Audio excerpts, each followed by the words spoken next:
Il y a quelques jours, Tesla annonçait la suppression des capteurs de stationnement ultrasoniques sur les véhicules sortant de ses chaînes de fabrication à partir du 7 octobre 2022. Cette suppression a été permise par l'évolution de son système Tesla Vision, qui remplace tous les capteurs possibles par l'analyse informatique des images des 8 caméras de la voiture. D'un point de vue industriel et financier, la simplification du design est la source majeure d'évolution de la marque vers des cadences de production toujours plus importantes et à des coûts de fabrication toujours plus réduits. Mais jusqu'où Tesla pourra-t-il aller dans ce sens? C'est ce que nous allons essayer de découvrir dans cette vidéo.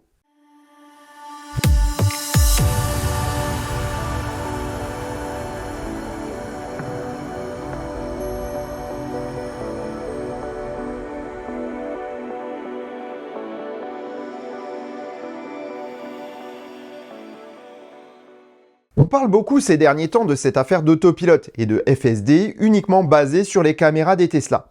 Mais ce n'est clairement pas la première fois que les équipes d'Elon Musk privilégient des solutions logicielles par rapport à des fonctions mécaniques ou électroniques. Et cela commence dès la présentation de la Model S en 2009. Dès les premiers prototypes, plusieurs éléments communs à toutes les voitures disparaissent. La majorité des boutons du tableau de bord et toutes les serrures mécaniques de la voiture. Pour assurer sécurité et fonctionnalité, le constructeur se repose sur le logiciel de la voiture et l'écran tactile central. La voiture est mise en production et se voit, en l'espace de quelques années, modifiée avec des fonctionnalités qui la rendent pourtant plus complexe. Dual motor, suspension pneumatique et autopilote 1 vont rendre un temps le design de la voiture plus touffu. Mais dès 2016, les choses commencent à changer. L'Autopilote 2 arrive avec ses 8 caméras. C'est certes plus compliqué qu'une caméra, mais certains éléments disparaissent, comme le capteur de pluie. Bon. Ok, ça n'a pas été sans mal. Et 6 ans plus tard, la version caméra de Tesla fonctionne relativement correctement. Mais toujours pas au niveau d'exactitude d'un capteur de pluie traditionnel. Et puis, Tesla présente la Model 3. Ici encore, le constructeur californien a poussé le concept de la S, mais un peu plus loin. Présenté en 2016, son intérieur minimaliste étonne, et choque même. Un seul écran, plus de bouches d'aération et de grandes pièces en verre pour réaliser le toit. Moins visibles, d'autres éléments vont pourtant pousser la voiture encore plus loin dans la simplification. Les poignées de porte sont mécaniques par exemple, en lieu et place des poignées rétractables électriquement de la Model S, et la batterie dispose de cellules plus grosses, moins nombreuses et regroupées en 4 gros modules, plus faciles à produire que les 14 ou 16 modules des Model S et X. La voiture supprime également la clé grâce à l'usage de la technologie NFC et de la clé par smartphone. Le système permet toutefois d'avoir une clé disponible en accessoire. Puis, la Model 3 se complexifie un peu aussi, avec les versions dual motor ou l'introduction de la motorisation de coffre. Puis en 2019 arrive le modèle Y. On le voyait un peu comme une Model 3 plus haute, mais sous une robe similaire, cachait une nouvelle génération de voitures. C'est au niveau de la structure cette fois que Tesla est intervenu, avec l'introduction des premiers méga castings, grosses pièces moulées dans un aluminium spécial, la construction des planchers se voyait simplifiée en supprimant plusieurs centaines de pièces embouties. Le système de gestion thermique est lui aussi revu avec l'apparition de l'octovalve et de la pompe à chaleur qui simplifie drastiquement la régulation de température de la batterie, mais aussi de l'habitacle ou des moteurs. Enfin, on voit arriver de nouveaux capteurs de pression pour les pneumatiques. Ça n'a l'air de rien, mais le fait de ne plus avoir qu'un seul récepteur dans la voiture permet d'en supprimer 3, tout en utilisant une technologie Bluetooth qui fonctionne parfaitement. Mais ceci n'est qu'une première itération de la voiture, car en 2020, lors du Battery Day, Tesla présente une nouvelle structure encore simplifiée, avec cette fois-ci 2 gigacastings et une batterie structurelle sans module. Les cellules sont directement intégrées au pack et celle-ci sert de plancher à la voiture. C'est la version qui est produite actuellement à Austin et prochainement à Berlin. Les nouvelles S et X ont introduit également fin 2020 des simplifications à plusieurs niveaux. Tout d'abord, elles ont introduit la suppression des commodos autour du volant. Toutes les fonctions sont remplacées par des boutons haptiques sur le volant ou alors par des fonctions sur l'écran tactile. De manière moins visible, la structure même des voitures a été sensiblement modifiée par l'adoption de larges pièces en aluminium moulées. Voilà où on en est à ce jour, et la dernière simplification visible en date est celle des capteurs dont je vous ai parlé en début de vidéo. Avant de continuer à réfléchir aux futures simplifications, comprenons bien pourquoi Tesla fait cela. Prenons l'exemple des capteurs de stationnement comme base de travail. D'une manière bien évidente, leur suppression fait économiser à Tesla les capteurs et les faisceaux qui les relient au cerveau de la machine. Donc on imagine bien que les économies, aussi bien au niveau des pièces que de la main-d'œuvre pour les installer, sont importantes. Elles ne sont pourtant pas les seules. En allant plus loin, on économise aussi de l'énergie puisqu'il n'y a plus besoin d'alimenter les capteurs. Je parie même que le hardware 4 à venir n'aura plus du tout de circuit dédié à ces radars. L'interface d'alimentation et de transfert des données pourrait être purement et simplement supprimée sur la carte électronique, réduisant le nombre de composants. Mettez ça dans un coin de votre mémoire, on en reparle plus tard. Autre point intéressant, l'espace gagné à l'usine. Plus besoin de stocker ces éléments et cela simplifiera également la maintenance future. Et là, on ne parle que de simplification plus ou moins visible. Sandy Munro, lors de ses démontages de Tesla, a pointé que cette philosophie va jusque dans les moindres composants de la voiture et que les autos évoluent tout le temps, sans que, du point de vue d'un observateur extérieur, il y ait un quelconque changement. Maintenant, il est temps d'essayer d'imaginer ce que Tesla nous réserve pour le futur. Et c'est le Cybertruck qui nous donne le plus d'indices de ce que Tesla nous prépare. Commençons par le visible, la carrosserie. L'exosquelette en inox du pick-up est épais. Et les grincheux l'avaient déjà pointé. 3 mm d'acier inoxydable, c'est lourd, disent-ils. C'est vrai. Mais voyons comment est fait un véhicule plus traditionnel, comme le Rivian R1T qu'a démonté l'équipe de Sandy Munro. De nombreuses couches de tôle fine sont soudées les unes aux autres, formant une structure très solide sous une peau fine en aluminium. Une telle construction demande énormément de matériaux, mais également énormément de main-d'œuvre, qu'elle soit robotique ou humaine. Et au final, la structure se révèle aussi lourde, voire plus lourde que celle du Cybertruck. La grosse différence, eh bien Tesla découpe et plie une tôle à l'aide d'outils standards peu chers et pilotés par un logiciel. Encore une fois, l'informatique prend le pas sur une fonction mécanique, comme par exemple le robot qui va positionner la tôle et la plieuse qui vont remplacer la presse à emboutir avec un moule qui vaut plusieurs millions. Comme la carrosserie extérieure assure une grande partie de la rigidité, la structure interne n'est plus là que pour assurer l'installation de la mécanique et transférer les efforts. On peut alors réaliser ces pièces en grandes sections moulées. Donc la première simplification qui me semble réaliste est la fabrication des coques. La coque du pick-up sera principalement faite de gigacasting avec quelques pièces en acier embouti pour renforcer aux endroits clés. Un peu comme les gigacastings sur la coque du modèle Y Roadrunner. Tout le contraire des modèles S et X actuels. La carrosserie en inox sera alors collée dessus. La construction des portes peut également être énormément simplifiée grâce à ce système. Alors qu'avant, la peau extérieure reposait sur une structure de multiples couches d'acier à haute résistance, le nouveau système ne sera composé que de 2 pièces collées, la peau structurelle et le panneau intérieur en composite qui recevra le panneau de porte mais aussi tous les mécanismes internes de la porte. Le montage du module peut donc être fait hors de la ligne de fabrication et le collage du panneau en inox ne demandera aucun matériel spécifique. Positionnement et dépose de la colle seront assurés par des robots multifonctions qui remplaceront un bâti mécanique de maintien, comme dans le cas des soudures des portes actuelles. L'informatique remplace de nouveau des fonctions mécaniques. Je pense que cette construction sera similaire pour les navettes robotaxi à l'avenir, qui sera également probablement réalisée en tôle pliée. Et pour les autres modèles ? Eh bien, je pense que Tesla augmentera la taille des gigacastings au point d'être la majorité de la structure de la coque. 4 ou 6 pièces principales rivetées et collées finiraient par devenir la norme et la carrosserie serait alors collée dessus, même si elle n'a pas de fonction structurelle. Autre point qui pourrait être simplifié, les commandes de direction et de freinage. À ce jour, la législation de nombreux pays impose la présence de liaisons mécaniques pour les freins et pour la direction. Pourtant, les Tesla sont déjà équipés de systèmes redondants pour permettre de s'en passer. À plus ou moins long terme, la fiabilité de ces systèmes finira par faire oublier ces sécurités du passé et une nouvelle simplification aura lieu. Autre élément qui aurait dû disparaître pour le Cybertruck mais que la législation impose de conserver est le système d'essuie-glace. Alors que le brevet d'essuie-glace laser fait couler beaucoup d'encre, je pense que Tesla a retardé son développement en raison du fait que pour le moment, il est globalement impossible de se passer des essuie-glaces mécaniques pour des raisons légales. Il en est de même pour les rétroviseurs, mais c'est en passe de changer aux États-Unis, l'Europe ayant déjà validé leur remplacement par des caméras. Les poignées de porte du Cybertruck sont également supprimées et remplacées par une fonction informatique. Le système détecte la présence d'une personne à proximité du véhicule grâce aux caméras. Le système n'ouvre la porte que si la personne est équipée du smartphone qui permet d'ouvrir la voiture. Un système de sécurité par bouton haptique sur le montant est également ajouté. Reste un point qui est, je le pense sincèrement, la priorité des équipes de développement de Tesla en ce moment. C'est le seul élément des voitures qui est à ce jour réalisé de manière totalement manuelle. Le faisceau électrique basse tension. Fabriqué sur des planches à clous, même pour les plus grands fabricants mondiaux, personne n'a pu jusque-là automatiser et simplifier ce composant essentiel d'une automobile. Mais je pense que c'est en passe de changer.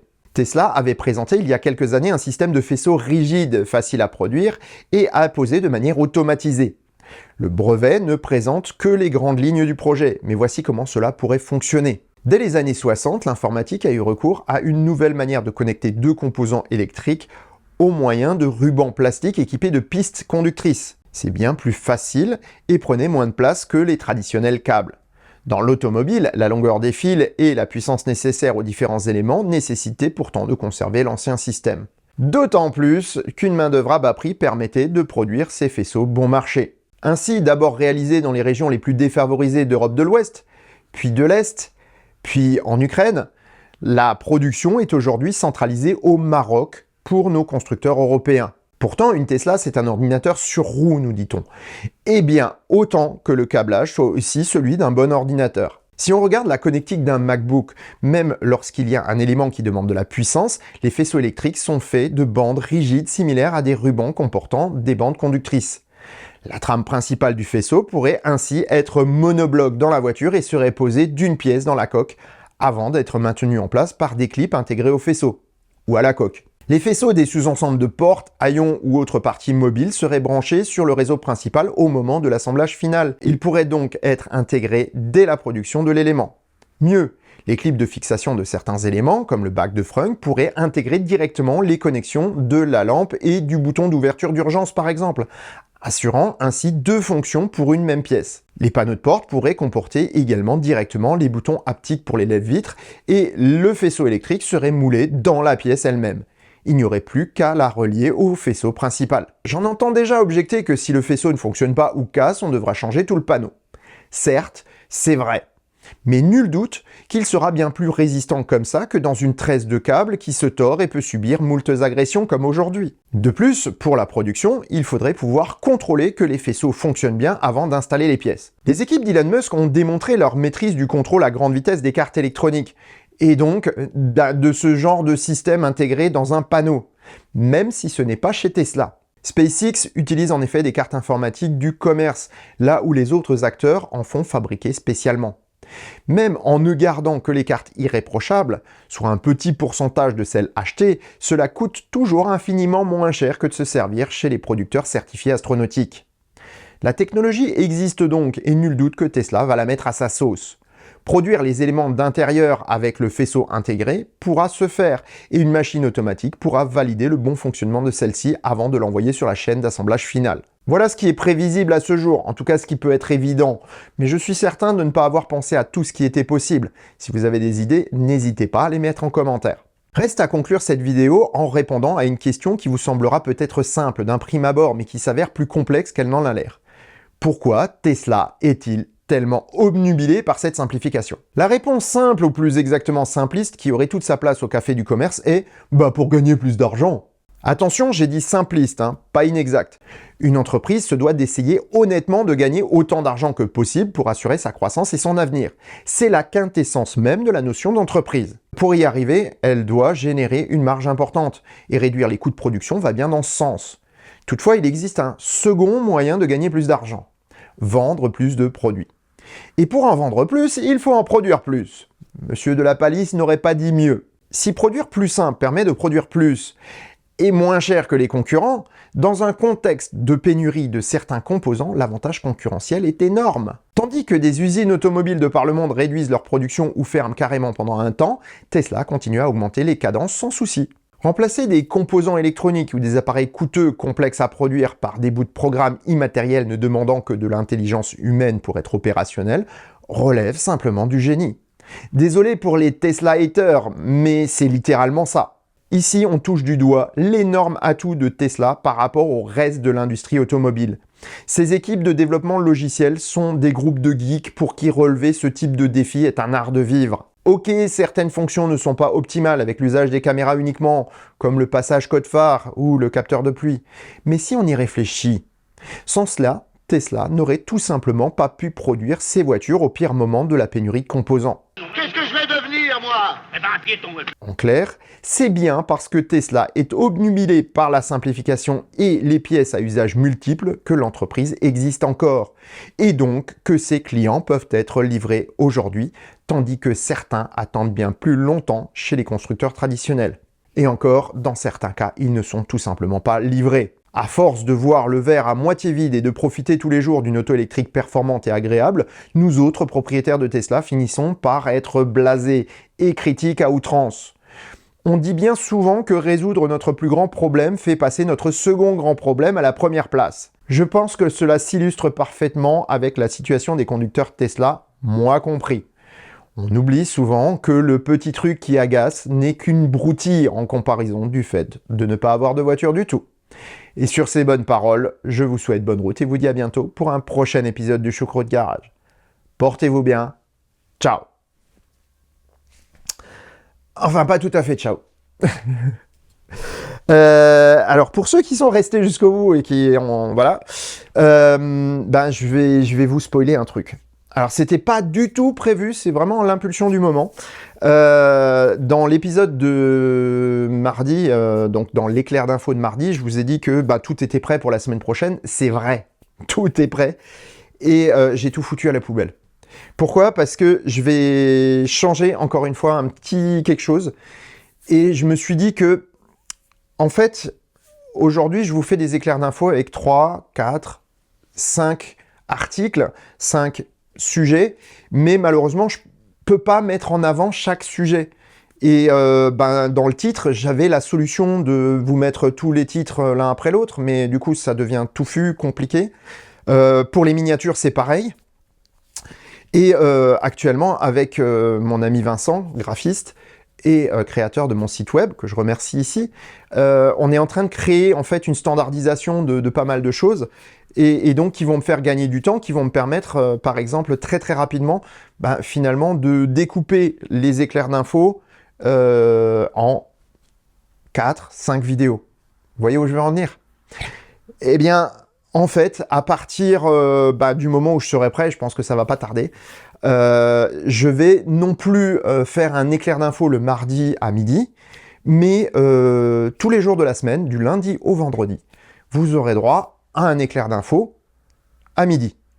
Et l'épisode sera le vendredi soir à 18 h, ou alors ce sera le live du mois en cours, ou du mois précédent, je ne sais pas encore. Mais bon, voilà, en tout cas, c'est en train de se mettre en place. Je sais que c'est un peu flou pour vous, parce que là, il y a des trucs qui sont en train de se faire, où on ne sait pas trop comment ça va se goupiller. J'en sais pas plus que vous, je suis en train de tester, je suis en train d'essayer. Mais on va dire que globalement, je pense que le fait de faire 5 petits éclairs d'infos relativement courts vont être mieux qu'un gros éclair d'infos qui va durer 15-17 minutes, comme c'est le cas aujourd'hui. Je préfère le couper donc en 5, avec chaque sujet qui sera correctement mis en avant. Et puis, pour vous, ce sera une vidéo par jour dans la semaine, du lundi au vendredi. Je vous foutrai la paix le week-end. Voilà. Bon, sur ces bonnes paroles, cette fois-ci, c'est bon. Je vous souhaite bonne route et je vous dis à bientôt. Ciao.